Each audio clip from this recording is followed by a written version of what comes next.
22 बच्चियों ने जो है कंप्लेन दर्ज कर दी है, सीधे 22 बच्चियों ने। 22 बच्चियों ने अब अगर हम इस पे हरासमेंट की बात करें तो हरासमेंट या सेक्सुअल हरासमेंट 1 या 2 या 3 से हो सकती है। वो 22 से किस प्रकार की हुई है वो हमें समझ नहीं आ रहा। इसीलिए हम इस पे एसआईटी का गठन चाहते हैं कि वो उन बच्चियों से भी पूछे कि इसमें जो है किस प्रकार से वो आपके साथ इसको जो है चंद्रशेखर को इंसाफ दो, चंद्रशेखर को इंसाफ दो। असिस्टेंट प्रोफेसर चंद्रशेखर, उनकी मौत जो है वो बड़े से सवाल खड़े करती है और किसी पर ये सवाल खड़े नहीं होते। जम्मू यूनिवर्सिटी पे ये सवाल खड़े होते हैं और उसके साथ साथ अभी तक क्या कार्रवाई हुई है।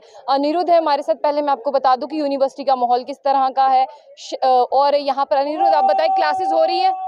जी नहीं मैम, आज जो बच्चों ने अपनी क्लासेस बाइकआउट कर दी हैं, कल कॉन्डोलेंस हुआ, उसके बाद जो है आज ये सारे बच्चे हमारे यहाँ पे समर्थन में आए हैं, इन्होंने आज क्लासेस बाइकआउट कर दी हैं। अनिरुद्ध, एक बात मैं आपसे जानना चाहूंगी, आप कब से उन प्रोफेसर को देख रहे हैं? देखिए मैम, मेरी उनसे इतनी इंटरेक्शन तो नहीं है, लेकिन मेरे को काफ़ी टाइम से, डिपार्टमेंट हमारे अलग हैं, बट काफ़ी टाइम से मैं जानता हूँ, उनके डिपार्टमेंट के स्टूडेंट्स को जानता था मैं, उनसे भी मेरी वार्तालाप हुआ, बात हुई।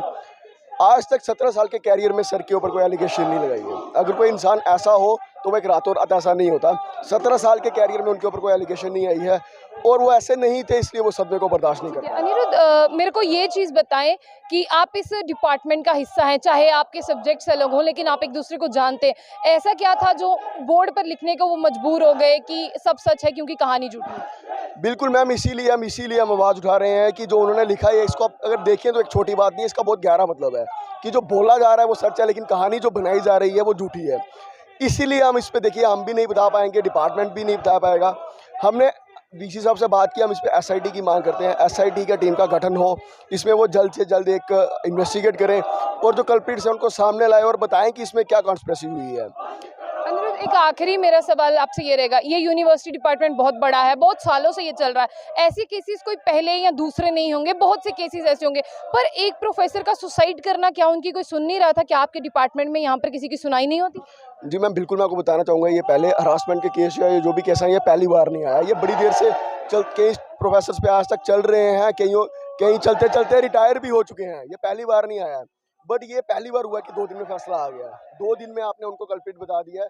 ये पहली बार हुआ है ज़िंदगी में कि दो दिन में ऐसा हो गया है। मैं ज़्यादा नहीं पूछूंगी, एक ही लाइन में आपको जवाब देना पड़ेगा मुझे। ये जो उन पे हरासमेंट का केस था, ये किसी प्रोफेसर को लेकर लग रहा था, किसी स्टूडेंट को लेकर लग रहा था, क्या मामला था? थोड़ी सी आप रोशनी डालें। देखिए, इस पे जो हमें जो सुनने में आया है, जो इसमें था कि सडनली 1 तारीख को उठ के एक सेमेस्टर की 22 बच्चियों ने जो है कंप्लेंट दर्ज कर दी है, सीधे 22 बच्चियों ने। 22 बच्चियों ने अब अगर हम इस पे हरासमेंट की बात करें तो हरासमेंट या सेक्सुअल हरासमेंट 1 या 2 या 3 से हो सकती है। वो 22 से किस प्रकार की हुई है वो हमें समझ नहीं आ रहा। इसीलिए हम इस पे एसआईटी का गठन चाहते हैं कि वो उन बच्चियों से भी पूछे कि इसमें जो है किस प्रकार से वो आपके साथ इसको जो है इस बच्चे इतने दिन से चुप थे और जब हेडशिप मिलने वाली थी 30 को, वो अचानक से इकट्ठे होकर बोलते हैं। कोई 1 कंप्लेन करता, 2 कंप्लेन करता, 3 कंप्लेन करता, या और जो प्रोटोकॉल होता है अपने एचओडी को कंप्लेन करता। क्या एचओडी मैम के पास कोई रिकॉर्ड है? पहले किसी बच्चे की रिटर्न में कंप्लेंट आई कि ये बदतमीजी करते हैं, क्या उनके पास कोई स्टैट है, कोई रिकॉर्ड है? नहीं होगा। क्योंकि कहीं ना कहीं ऐसा है कि एक साजिश के तहत उनको प्रोवोक, आपको दाल में कुछ काला लगा? बिल्कुल, ये दाल में काला क्या, लगभग पूरी दाल ही काली लग रही है कि उनको पूरा प्रोवोक किया गया कि इकट्ठे होकर सीधे जाओ और कंप्लेन कर दो। अनिरुद्ध, आप कौन से डिपार्टमेंट से स्कॉलर हैं, ये जानना? मैं रिसर्च स्कॉलर हूँ, टूरिज्म डिपार्टमेंट से, school of hospitality and tourism management का रिसर्च स्कॉलर हूँ मैं। हुआ है वो तो हमें जब तक कुछ दिखेगा नहीं, डॉक्यूमेंट्री एविडेंस नहीं बता पाएंगे हम, मगर आगे अब जो होना है उसके लिए हम चाहते हैं कि बिल्कुल निष्पक्ष जांच हो। जो हरासमेंट का केस था उनके ऊपर किसने दायर किया था? जो देखिए, डायरेक्टली मुझे नहीं पता, वो आपको प्रेसिडेंट बता पाएंगे, मगर बच्चों ने सुना है केस, सुनी सुनाई बात है, इसलिए मैं उस पर ज़्यादा वो नहीं जानना चाहूँगी। मैं उस जगह से शुरू करना चाहूँगी कि कहाँ ये इतना बड़ा स्टेप उठाया उन्होंने, तो कितना आघात उनको लगा होगा। तो अब जो वो बिल्कुल सारे फैक्ट सामने आने चाहिए, हम ये चाहते हैं, क्योंकि फैक्ट्स हमें नहीं पता है अभी। ये भी उनकी पत्नी ने ये भी कहा कि एक जाति विशेष को लेकर भी उनके साथ भेदभाव होता था।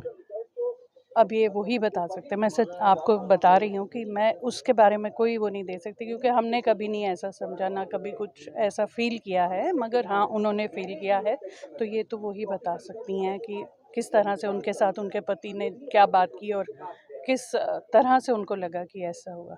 हम तो सब कलीग्स हैं, इक्वल्स हैं हम सारे, कभी ऊपर या नीचे ऐसी कोई बात नहीं हमने सोची आज तक। आप हमें बता सकते हैं कि कौन से ऐसे केसेस थे हरासमेंट के जो उनके ऊपर डाले गए थे? देखिए, वो हमें भी जब उनका ये दुखद तरीके से मृत्यु हुई तो हमें पता चला उनके ऊपर कुछ एलिगेशन थे। लेकिन हम आज आपके माध्यम से ये पूछना, हमारी 3 मांगे हैं, इसलिए हम लोग सभी छात्र जहाँ पे हैं, एसआईटी का गठन, सच बाहर आए कि क्या हुआ, उन्होंने ऐसा क्यों कदम उठाया। उसके बाद रजिस्ट्रार साहब का इस्तीफ़ा, जब तक जांच नहीं होती उनको पोस्ट से हटाया जाए। कितनी देर में ये फैसला आ चुका? उन्हें कितनी देर में? 3 दिन में। 3 दिन में।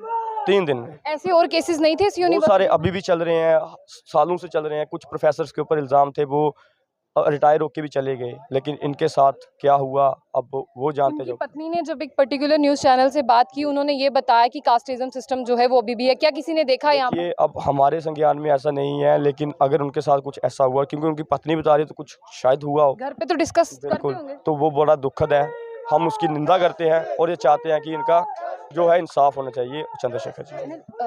अभी तक इन दिनों में जब तक उन्होंने सुसाइड किया है, आपने क्या देखा इस यूनिवर्सिटी में? कितनी कार्रवाई हुई? कितनी? कुछ नहीं, यहाँ पे ऐसे लग रहा है कि कोई इंसान नहीं, किसी जानवर की मृत्यु हुई है। कोई यहाँ पे एक दिन की छुट्टी तक नहीं उन्होंने की। सब कुछ चल रहा है जैसे कि कुछ नॉर्मल, बिल्कुल कि कुछ नहीं हो रहा। इसलिए हम लोग आज रोष प्रकट कर रहे हैं कि जांच हो। आपके साथ प्रोफेसर्स आए? ये प्रोफेसर्स भी हमारे ये सामने आज पेन डाउन हड़ताल पे हैं, ये सारे कर रहे हैं। तो साफ तौर पर आपको बता दें कि यहाँ पर जो है प्रोफेसर चंद्रशेखर की माफ़ कीजिएगा मृत्यु को लेकर यहाँ पर बहुत से सवाल खड़े होते हैं और पूरे यूनिवर्सिटी के प्रोफेसर जो हैं वो वहाँ पर पेन डाउन स्ट्राइक पर हैं। और जहाँ तक बात करते हैं, ये स्टूडेंट्स हैं जो यहाँ पर अपना रोष प्रकट कर रहे हैं। आपकी क्या राय है, ज़रूर साझा कीजिएगा। तो ऐसी और भी अपडेट्स के लिए देखते रहिए बुलेटिन। आशिया खान के साथ।